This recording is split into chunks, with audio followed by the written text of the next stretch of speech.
Assalamualaikum warahmatullahi wabarakatuh. Kembali lagi bersama sahabat Sams Channel, sahabat belajar kita semuanya. Pada kesempatan ini kita akan kembali membahas soal-soal asesmen sumatif semester 1 pada mata pelajaran pendidikan Pancasila kelas 6 tingkat sekolah dasar atau Madrasah Ibtidaiyah pada kurikulum Merdeka. Tentunya semoga video ini bermanfaat buat kalian semuanya sehingga prestasi kalian semakin meningkat. Dan bagi kalian yang baru menemukan channel ini, jangan lupa untuk like, subscribe, dan nyalakan loncengnya, serta bisa kalian bagikan kepada teman-teman kalian semuanya agar video ini semakin bermanfaat.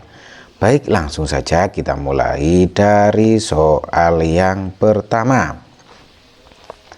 Ketika di lingkungan sekitar sedang dilaksanakan kegiatan kerja bakti membersihkan lingkungan, sikap yang seharusnya dilakukan adalah A. Pura-pura tidak tahu, B. Tidur-tiduran di rumah saja, C. Melihat kerja bakti kemudian pergi, D. Ikut serta bersama-sama kerja bakti.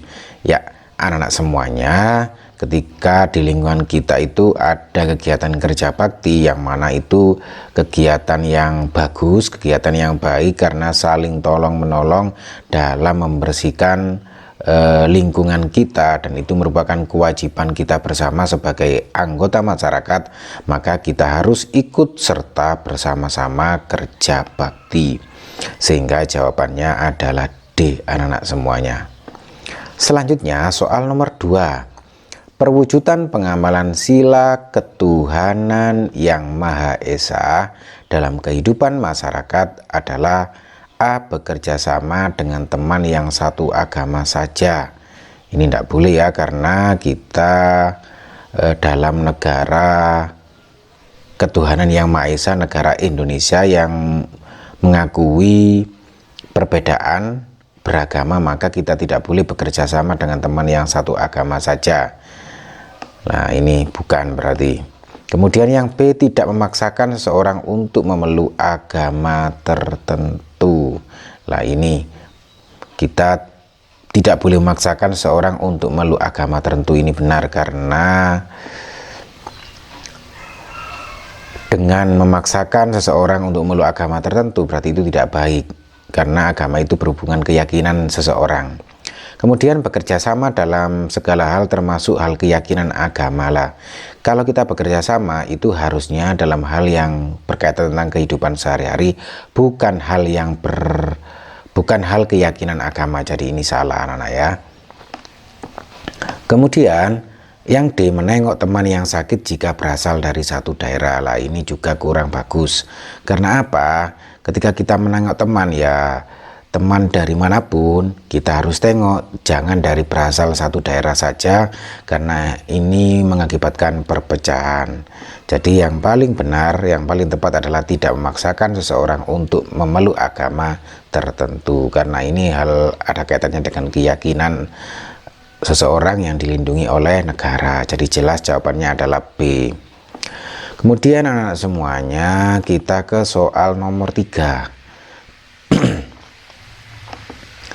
Pada saat musyawarah, jika ada peserta musyawarah sedang menyampaikan pendapat, sikap kita sebaiknya adalah A. Mendengarkan dan menyela jika ada pendapat yang tidak sesuai, B. Mengajukan karena tidak sesuai pendapatnya, C. Mendengarkan dengan baik sampai selesai baru kemudian bertanya, D. Mendengarkan sambil berbincang-bincang dengan teman sebelahnya.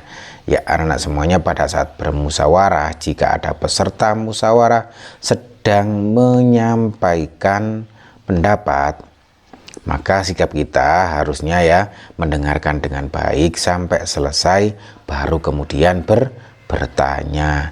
Jangan menyela, jangan mengajukan, jangan mendengarkan sambil berbincang-bincang, tapi kita dengarkan dengan baik sampai selesai baru kemudian bertanya. Jadi jelaslah jawabannya adalah C, anak-anak semuanya. Selanjutnya soal nomor 4. Budi berangkat ke sekolah tergesa-gesa karena bangun kesiangan. Di tengah jalan, Budi melihat ada seorang nenek kesulitan hendak menyeberang jalan. Sikap Budi sebaiknya adalah A. Pura-pura tidak tahu dan mencoba mendahului nenek tersebut. B. Membiarkan saja karena takut terlambat sampai di sekolah. C. Membantu nenek menyeberang dengan hati-hati. D. Meminta orang lain untuk menyeberangkan nenek tersebut. Ya anak-anak semuanya, jika kita berada pada situasi seperti Budi yang melihat ada seorang nenek kesulitan hendak menyeberang jalan, maka kita harus membantu nenek tersebut menyeberang dengan hati-hati. Jangan pura-pura tidak tahu, kemudian dibiarkan saja, itu juga tidak boleh.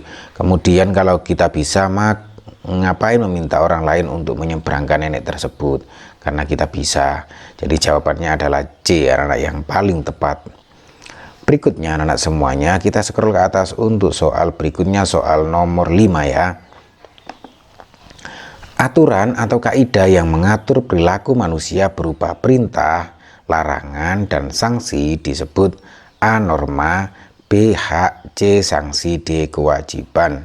Ya anak-anak semuanya, aturan atau kaidah yang mengatur perilaku manusia berupa perintah, larangan, dan sanksi itu disebut dengan norma, anak-anak ya.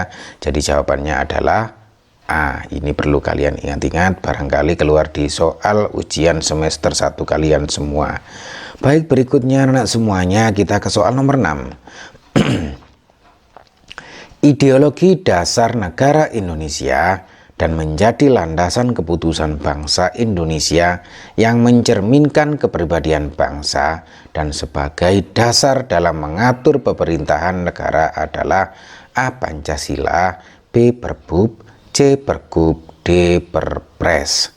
Ya anak-anak semuanya, ideologi dasar negara ini sudah sangat jelas sekali anak-anak semuanya, dan menjadi landasan keputusan bangsa Indonesia itu tentunya adalah Pancasila, anak-anak ya. Jadi jawabannya adalah A, anak-anak semuanya. Selanjutnya kita scroll ke atas untuk soal nomor 7 anak-anak ya, dan 8. Oke. Pancasila menjadi pandangan hidup bangsa karena nilai-nilai terkandung dalam sila Pancasila berasal dari budaya masyarakat bangsa Indonesia sendiri, sehingga Pancasila sebagai cita-cita moral, pedoman, atau kekuatan rohania bangsa Indonesia dalam masyarakat, berbangsa, dan bernegara, merupakan fungsi Pancasila sebagai A. Pandangan hidup bangsa Indonesia, B. Jiwa bangsa Indonesia, C. Kepribadian bangsa Indonesia, D. Perjanjian luhur. Ya anak-anak semuanya, di sini kata kuncinya adalah Pancasila sebagai atau menjadi pandangan hidup bangsa. Oleh karena itu, ini tadi diuraikan bahwa Pancasila itu di situ terkandung sila Pancasila berasal dari budaya masyarakat. Cuman di sini anak-anak semuanya, kata kuncinya adalah di sini Pancasila menjadi pandangan hidup bangsa. Oleh karena itu jawaban jelas sekali adalah A. Pancasila sebagai pandangan hidup bangsa Indonesia. Jadi jawabannya adalah A, anak-anak semuanya. Selanjutnya soal nomor 8 anak-anak ya, dan nomor 9 nanti. Pancasila merupakan sumber dari segala sumber hukum. Hal itu mengandung konsekuensi A. Semua peraturan sebelum ada Undang-Undang Dasar 1945 batal berlakunya. B. Pancasila harus diamalkan dalam kehidupan bersama. C. Pancasila mempunyai kedudukan yang sama dengan hukum.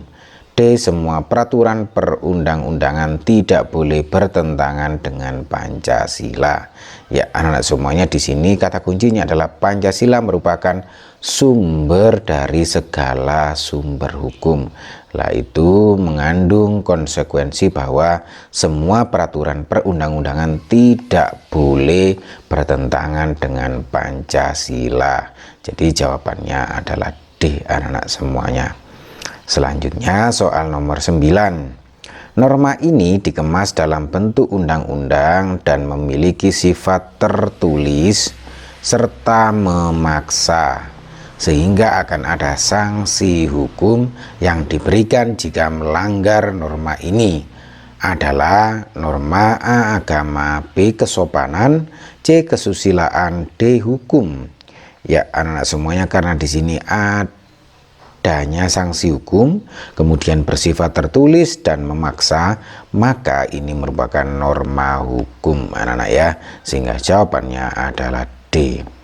Selanjutnya anak-anak semuanya kita ke soal nomor 10 ya, soal nomor 10. Aturan tentang tata kelakuan yang berlaku dalam masyarakat. Sumber dari norma ini adalah kebiasaan dalam masyarakat, adalah pengertian dari norma A agama, B kesopanan, C kesusilaan, D hukum.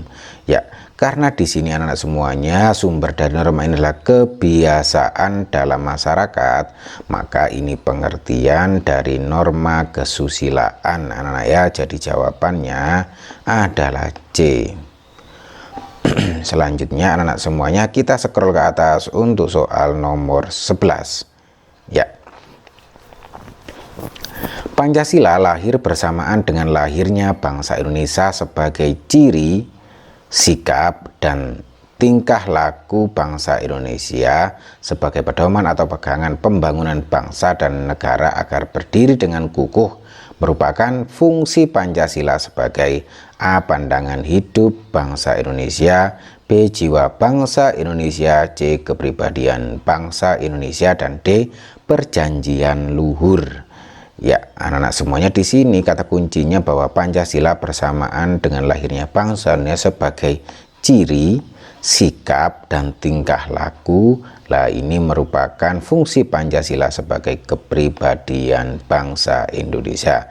Jadi jawabannya adalah C anak-anak semuanya. Berikutnya soal nomor 12. Kewajiban dan hak haruslah seimbang, termasuk hak dan kewajiban siswa di sekolah. Apabila seorang siswa telah mendapatkan pelajaran di sekolah, maka kewajiban seorang siswa adalah A. belajar di sekolah hingga malam, B. belajar dengan sungguh-sungguh, C. malas belajar, D. menuntut nilai yang bagus. Ya anak-anak semuanya, apabila seorang siswa telah mendapat pelajaran di sekolah, maka kewajiban seorang siswa adalah belajar dengan sungguh-sungguh untuk mencapai cita-cita mereka kelak ketika sudah dewasa, maka harus belajar dengan sungguh-sungguh. Jadi jawabannya adalah B. Berikutnya anak semuanya kita ke soal nomor 13 ya. Soal nomor 13. Di bawah ini merupakan hak anak di rumah kecuali A. mendapat kasih sayang dari anggota keluarga yang lain, ini adalah hak anak-anak ya. B. mendapatkan perlindungan dan rasa aman dalam keluarga, lah ini adalah hak. Dihormati oleh anggota keluarga yang lain, lah ini adalah hak. Kemudian membantu pekerjaan orang tua di rumah, ini adalah kewajiban anak-anak ya. Jadi yang bukan hak adalah yang D, karena yang ditanyakan adalah kecuali. Maka jawabannya adalah membantu pekerjaan orang tua di rumah, karena ini adalah kewajiban bukan hak. Selanjutnya anak semuanya kita ke soal nomor 14. Musyawarah mufakat sesuai dengan nilai-nilai Pancasila, terutama sila A pertama, B kedua, C ketiga, D keempat. Ya anak semuanya, musyawarah mufakat ya, musyawarah mufakat sesuai dengan nilai-nilai Pancasila itu terutama sila keempat anak-anak ya. Karena di sini bunyinya kerakyatan yang dipimpin oleh hikmat kebijaksanaan dalam permusyawaratan. Lah ini ada kalimat musyawarah kata kuncinya ya, dalam permusyawaratan atau perwakilan. Jadi jelas sekali jawabannya adalah D anak-anak semuanya. Berikutnya soal nomor 15. Pelanggaran terhadap hasil keputusan bersama dapat merugikan A. orang lain, B. diri sendiri, C. orang tua kita, D. diri sendiri dan orang lain. Ya anak semuanya, pelanggaran terhadap hasil keputusan bersama itu dapat merugikan diri sendiri dan orang lain. Karena itu keputusan bersama, tentunya orang lain juga terlibat dalam keputusan bersama tersebut, sehingga ini bisa menimbulkan kerugian diri sendiri dan orang lain. Jadi jelas jawabannya adalah D anak-anak semuanya. Berikutnya kita scroll ke atas untuk soal nomor 16 ya. Anak yang bersedia melaksanakan hasil musyawarah dengan baik memiliki sifat A. bertanggung jawab, B. setia kawan, C. pemberani, D. penakut. Ya anak-anak semuanya, anak yang bersedia melaksanakan hasil musyawarah dengan baik itu merupakan sifat anak yang bertanggung jawab. Jadi jawabannya adalah A, karena bertanggung jawab atas hasil musyawarah yang telah diputuskan bersama dengan baik. Baik, berikutnya anak semuanya kita ke soal nomor 17 ya, soal nomor 17. Berikut nilai yang terkait dengan musyawarah adalah A. fokus pada kepentingan individu, bukan. Tidak menghormati pendapat orang lain, juga bukan. Mempromosikan perpecahan dan pemikiran sempit, ini juga bukan. Bukan nilai yang terkandung dalam musyawarah, tapi kerjasama dan menghormati pendapat orang lain lah. Ini adalah nilai yang terkandung pada musyawarah. Jadi jawabannya adalah D anak-anak semuanya. Selanjutnya soal nomor 18. Sikap yang diperlukan untuk mematuhi keputusan bersama dalam musyawarah adalah A. pemberontakan, B. pikiran yang tertutup, C. menolak tanggung jawab, dan D. kepatuhan. Ya anak-anak semuanya, jika sudah diputuskan keputusan bersama, kita harus mematuhi keputusan bersama. Lah, sikap ini merupakan sikap kepatuhan ya terhadap hasil keputusan bersama dari musyawarah tersebut. Jadi jawabannya adalah D anak-anak semuanya. Selanjutnya anak-anak semuanya kita scroll ke atas untuk soal nomor 19 dan 20. Ya, soal 19 dulu. Musyawarah penting dalam lingkungan keluarga karena A. menghambat komunikasi yang sehat. Loh, kok malah menghambat ini? Berarti ini salah anak-anak ya. Kemudian yang B. mempromosikan keadilan dalam pemecahan masalah. Ya, ini anak ya. Kita promosikan keadilan dalam pemecahan masalah yang ada dalam lingkungan keluarga kita. Kemudian C. menekankan pemaksaan pendapat, ini juga salah, pemaksaan pendapat. D. menghambat, lah ini kok malah menghambat ya, ini juga jelas salah. Kemudian yang D juga jelas salah, maka jawaban yang benar adalah memang B anak-anak semuanya. Baik, berikutnya soal nomor 20. Berikut hal yang dapat menunjukkan jiwa besar dan lapang dada dalam musyawarah adalah A. menghindari tanggung jawab, B. tidak mengungkapkan pendapat apapun, C. mengikuti keputusan dengan tanggung jawab, D. memaksakan pendapat mereka pada orang lain. Ya anak semuanya, di sini jiwa besar dan lapang dada dalam musyawarah itu adalah mengikuti keputusan dengan tanggung jawab, karena itu sudah hasil dari sebuah musyawarah anak-anak. Oleh karena itu kita harus mengikuti keputusan dengan tanggung jawab, sehingga jelas sekali jawabannya adalah C. Baik anak-anak semuanya, demikian tadi pembahasan soal untuk penilaian akhir semester 1 atau sumatif akhir semester 1 pada mata pelajaran pendidikan Pancasila kelas 6 tingkat sekolah dasar atau madrasah ibtidaiyah. Tentunya semoga video ini bermanfaat buat kalian semuanya sehingga prestasi kalian semakin meningkat.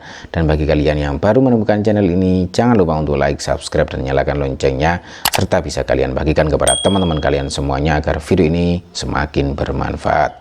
Sampai ketemu di pembahasan-bahasan sesi-sesi yang lain. Salah satunya nanti di sesi yang kedua kita bahas bagian yang kedua ini. Baik anak-anak semuanya, sampai ketemu lagi. Wassalamualaikum warahmatullahi wabarakatuh.